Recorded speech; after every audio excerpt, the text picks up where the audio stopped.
My name is Bob McLaughlin.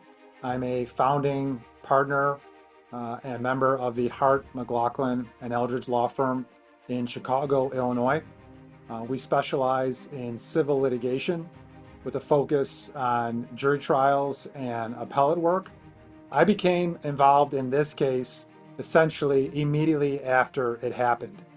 Unfortunately, our deceased client left one adult son, and after the fire, he contacted my law firm immediately. This case involved a very unfortunate incident where our deceased client died in a fire in her apartment on Chicago's South Side.